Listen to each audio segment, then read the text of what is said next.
இன்னமும் சித்திரை திருவிழாவோடு தொடர்பு பட்டு ஏகப்பட்ட சிறப்புகள் இந்த கோயிலுக்கு இருக்கு.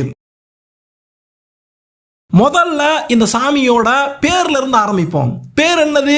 சப்பரத்தடியான், சப்பரத்தடி கருப்பணசாமி. சப்பரத்தடிங்கிறாங்களே, அது என்ன சப்பரம், யாரோட சப்பரம், ஏன் அப்படி இந்த சாமிக்கு பேர் கிடைச்சிச்சு அப்படின்னு சொல்லி கேட்டா, அந்த சப்பரம் வேற யாரோட சப்பரமும் கிடையாது, அழகருடைய சப்பரம். ஒரு காலகட்டத்தில் எல்லாம் அழகரு 1000 பொன் சப்பரம் அப்படின்னு சொல்லப்படக்கூடிய ஒரு சப்பரத்து மேல ஏறித்தான் வைகை ஆத்துல எழுந்தருளிக்கிட்டு இருந்தாரு.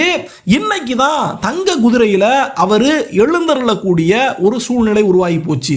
சரி, அந்த சப்பரத்தை பத்தி பார்ப்போம். அந்த சப்பரத்துக்கு பேரு 1000 பொன் சப்பரம் அப்படிங்கிறாங்களே, அதென்ன 1000 பொன் சப்பரம்னு சொல்லி கேட்டா, திருமலை நாயக்க மன்னர் அவருடைய ஆட்சி காலத்துல இந்த அழகர் சாமிக்கு ஏதாவது திருப்பணி பண்ணணும் அப்படின்னு முடிவு பண்ணும்போது ஒரு பெரிய சப்பரத்தையே உருவாக்கியிருக்காரு.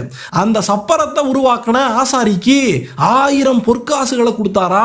அவ்வளவு அழகாக அந்த சப்பரம் வந்திருக்கே அப்படின்னு பாராட்டி, அதனாலேயே அந்த ஆசாரியால செய்யப்பட்ட சப்பரமானது 1000 பொன் சப்பரம் அப்படின்னு பேர் வாங்கியிருக்கு. இந்த 1000 பொன் சப்பரத்துல அழகர் ஏறி அந்த காலகட்டத்தில் எல்லாம் வைகையில எழுந்தருளிக்கிட்டு இருந்தாரு அப்படின்னு சொன்னா, குதிரையில முற்காலத்துல வைகை ஆத்துல இறங்கி வரலையா அப்படின்னு சொல்லி கேட்டா, குதிரையில தான் இறங்குவாரு. இந்த குதிரையோடு சேர்ந்து போய் அந்த 1000 பொன் சப்பரத்துக்குள்ள ஏறிடுவாரு.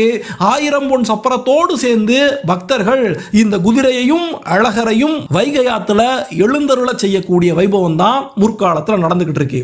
1942 வரைக்குமே இந்த 1000 பொன் சப்பரத்துல ஏறித்தான் குதிரையில ஏறி நம்முடைய அழகரானவர் வைகை ஆத்துல இறங்கிட்டு இருந்திருக்காரு. அதுக்கப்புறமா நடந்த சில பல குழப்பங்களால இந்த 1000 பொன் சப்பரமானது பயன்பாட்டுக்கு இல்லாம இப்ப நம்ம பேசுறமே தல்லாகுளத்தில் இருக்கக்கூடிய கருப்பணசாமி கோயில், இந்த கருப்பணசாமி கோயிலுடைய முன்னால இந்த 1000 பொன் சப்பரமானது இன்னைக்கும் நிக்குது. ஆனா ஆதி காலத்தில் கட்டப்பட்டது போல பிரம்மாண்டமாக அந்த 1000 பொன் சப்பரம் கட்டப்படாமல் சிறிய அளவுல இன்னமும் அந்த பேரையும் அந்த பெருமையும் பறைசாற்றும் விதமாக சின்ன சப்பரமாக நிற்கும். வைகை ஆத்துல எழுந்தருள்றதுக்கு முன்னால தல்லாகுளத்துல வந்து எதிர் சேவை பார்த்து பிரசன்ன வெங்கடேச பெருமாள் கோயில்ல அவரு அழகர் கோயில்ல இருந்து தங்கப்பள்ளக்கிலே வந்திருப்பாரு. அந்த தங்கப்பள்ளக்கில இருந்து தல்லாகுளம் பிரசன்ன வெங்கடேச பெருமாள் கோயில்ல தான் தங்க குதிரை வாகனத்துக்கு மாறுவாரு.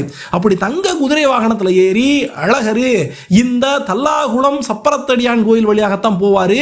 அப்படி போகும்போது அவர் காலங்காலமாக ஏறி வைகையில இறங்கிக்கிட்டு இருந்த அந்த 1000 பொன் சப்பரத்தையும் பார்த்துட்டு அங்க பக்தர்களுக்கு காட்சி கொடுத்துட்டு தான் நம்முடைய அழகர் வைகை ஆத்துல இறங்க போவாரு.